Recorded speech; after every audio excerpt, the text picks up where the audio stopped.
The refrigerator door opened by itself at 3:06 in the morning. That was the sound that woke Natalie up. Not a crash, not footsteps, not someone breaking a window, just the soft rubber seal of the fridge pulling open in the kitchen. Natalie lay still in bed, staring at the dark ceiling, waiting for the second sound. The beep. Her refrigerator always beeped if the door stayed open too long. She had heard it 100 times after unloading groceries or making coffee half asleep before work. 30 seconds passed. Then the beep started. One soft chirp. Then another. Then another. Natalie sat up slowly. She lived alone. Her bedroom door was shut. Her phone was on the nightstand. The hallway outside her room was dark, and from the kitchen the refrigerator kept beeping. She tried to convince herself it had not latched all the way. Maybe she had closed it too softly before bed. Maybe the seal was loose. Maybe the house had shifted. But then the beeping stopped. Not because the door closed on its own, because someone closed it. Natalie heard the soft thump of the refrigerator door sealing shut. Then a floorboard creaked in the kitchen. She stopped breathing. The sound was careful, slow, a single step, then another. Natalie reached for her phone with one hand and the small pocket knife she kept in her nightstand with the other. She called 911 without turning on the bedroom light. The dispatch told her to lock the bedroom door and stay quiet. Natalie whispered, "I think someone is in my kitchen." The dispatcher asked if she could hear them. Natalie opened her mouth to answer. Then the hallway outside her bedroom creaked. Once. Close. Too close. Someone was standing outside her room. Natalie covered her mouth. The knob did not turn. No one knocked. For almost a full minute there was only silence. Then a man's voice whispered through the door. "You left the fridge open." Natalie screamed. Police arrived 7 minutes later. By the time officers entered the house, the kitchen was empty. The front door was locked. The back door was locked. The windows were locked. The sliding glass door had the security bar in place. No broken glass. No muddy footprints. No open cabinets. No stranger hiding in the closets, bathroom, laundry room, or garage. The officers checked under the bed, behind the shower curtain, beside the pantry. Nothing. Natalie stood in the hallway wrapped in a blanket, shaking so hard her teeth hurt. One officer looked at the refrigerator. The door was closed. The kitchen floor was dry. The counters were clean. Everything looked normal. That made it worse. The officer asked if anyone else had a key. Natalie said no. She had changed the locks when she moved in 2 months earlier. Her landlord had one emergency key, but he was in another state and used a property manager for everything. The officer asked if she could have dreamed it. Natalie pointed to the bedroom door. "I didn't dream," the voice. Nobody said much after that. They told her to stay somewhere else for the night if she could. She went to her co-worker Erin's apartment and stayed awake until sunrise. The next afternoon, Natalie came back with Erin to pack a bag. The house looked harmless in daylight. It was a small rental on a quiet street. 1 story, 2 bedrooms, a narrow hallway, a kitchen in the back with old cabinets, yellow tiled, and a refrigerator that sat inside a recessed space between the pantry and laundry room. Natalie hated that kitchen now. She stood in the doorway while Erin checked the fridge. Nothing looked unusual. Milk, eggs, leftovers, a container of strawberries. Then Erin stopped. "Did you eat this?" She held up the container. The strawberries were gone. Natalie stared at it. "I bought those yesterday." Erin looked inside the trash can. No stems, No container sealed. Nothing. Natalie's stomach twisted. Someone had opened the fridge. Someone had eaten from it, then closed it and walked to her bedroom door. Erin told her they were leaving. Natalie agreed, but before they left she set up a small camera on the kitchen counter facing the fridge. It was cheap, something she used to watch her cat years earlier, but it recorded motion and saved clips to her phone. She did not expect to catch anything. She just needed to know she was not crazy. That night Natalie slept at Erin's apartment. At 3:06 a.m. her phone buzzed. Motion detected. Both women woke up at the sound. Natalie opened the camera app with shaking hands. The video loaded. For the first few seconds the kitchen was dark and still. Then the refrigerator shifted. Not the door.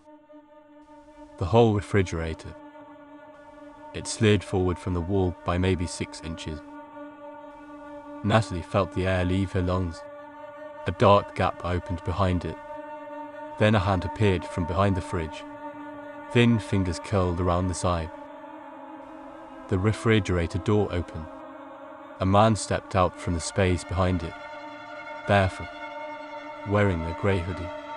His hair was messy and his face was turned away from the camera. He stood still for several seconds listening. Then he opened the fridge and took out a bottle of water. He drank half of it, put it back, opened one of Natalie's drawers, looked through it. Then he turned toward the hallway, toward her bedroom. Erin whispered, "Oh my God." Natalie could not move. The man walked out of frame. The video stayed on the empty kitchen. A few seconds later, the refrigerator beeped. Then the man returned. He looked directly at the camera. Not surprised, not scared, annoyed. He walked toward it slowly. The video ended. Natalie called police again. This time they did not ask if she had dreamed it. When officers arrived at the house, they pulled the refrigerator away from the wall. Behind it was a rectangular hole cut into the drywall. Clean, smooth, covered around the edges with dust like someone had tried to make it look old. Beyond the hole was a narrow service space between the kitchen wall and the laundry room. The space was not on any rental paperwork. Inside, police found a folded blanket, food wrappers, empty water bottles, a flashlight, a phone charger, and a small plastic container filled with Natalie's missing spare batteries. Then they found something worse. A second opening. It led downward into a crawl space beneath the house. The man had not been sneaking in through doors. He had been entering from under the house, crawling up behind the refrigerator and pushing it forward just enough to come out into the kitchen. Natalie sat on the curb while police searched. She kept looking at the house, trying to understand how she had slept inside it. How many nights had he been there? How many times had she walked past that refrigerator without knowing someone was behind it? An officer came outside holding a notebook in an evidence bag. Natalie recognized it immediately. It was hers, a small blue notebook she kept in the junk drawer for grocery lists. The officer did not let her touch it, but she saw enough through the bag. Her handwriting filled the first few pages. Milk, coffee, trash bags, laundry detergent. Then someone else's handwriting took over. Leaves for work 7:20. Home 6:05. Orders food on Fridays. Calls mother in kitchen. Checks locks at 10. Bedroom door closed by 11:30. Sleeps through fridge beep. Natalie bent forward and almost threw up. The officer asked if she knew a man named Devin Mowley. She said no. The officer showed her a picture from a database on his phone. Natalie covered her mouth. She knew him. Not well, but she knew his face. He was the delivery driver who had brought groceries to her house 3 weeks earlier.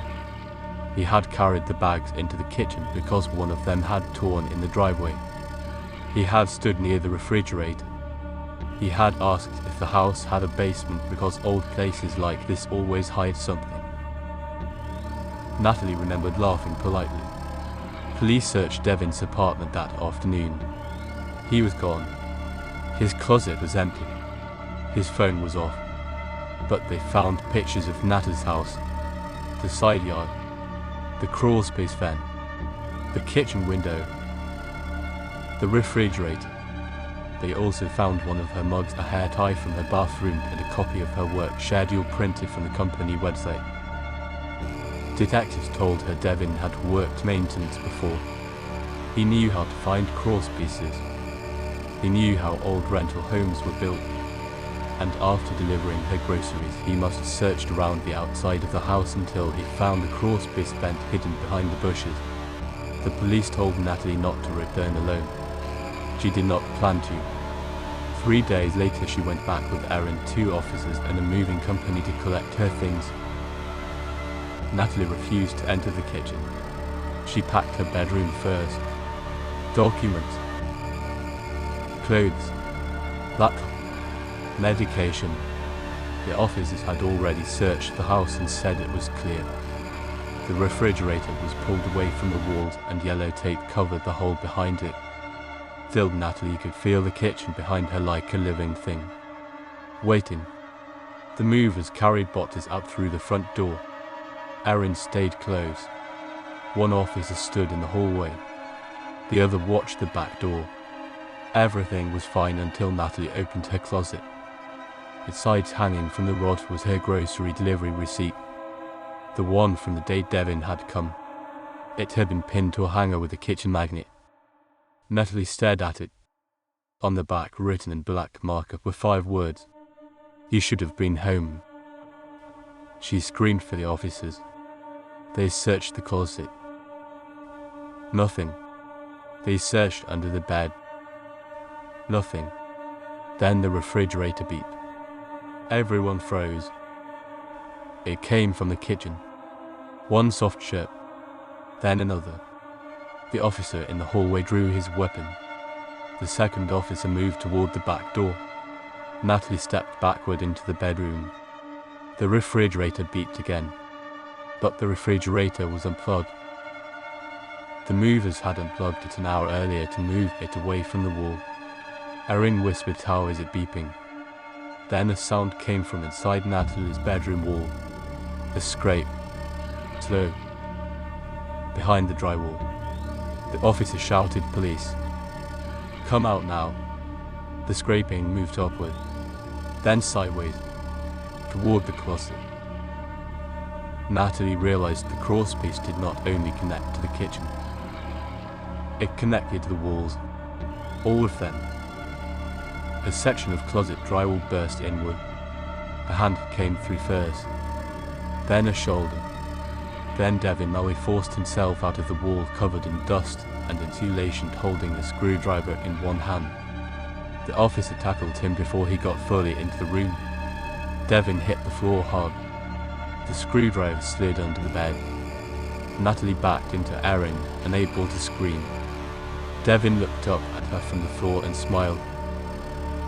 Not angry, not scared, almost hurt. "I fixed the fridge," he said. That was the only thing he said before they dragged him out. Later, detectives found he had never left the house after the first police search. He had retreated deeper into the crawl space and waited. For 3 days, while police came and went, while Natalie stayed away, while the refrigerator sat pulled from the wall, he had made another route through the surface gap into her bedroom closet. The beeping had come from a small battery-powered alarm he had hidden under the kitchen cabinet. He used it to draw everyone away from the bedroom wall. He almost got out. Almost. Natalie moved out that night. She broke the lease. She left the furniture. She left the dishes. She left the refrigerator. But the worst part came 2 weeks later when police returned her belongings from evidence. Inside the blue notebook was one page they had not shown her. At the top, Devin had written, "Things she does not notice." Under it was a list. Fridge moves when she showers. She sings with headphones in. She never checks behind appliances. She leaves bedroom door unlocked on laundry nights. She sleeps facing the window. Natalie read the list once, then threw the notebook away. She moved into a third-floor apartment in a building with cameras, neighbors, and no crawl space.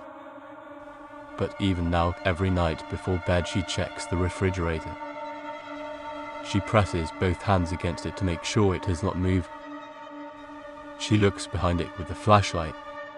Then she checks the pantry, then the laundry room, then the closet, because she knows locked doors do not matter if someone has already found another way in. And if your refrigerator opened by itself at 3 in the morning, would you check the kitchen, or wonder what was behind it?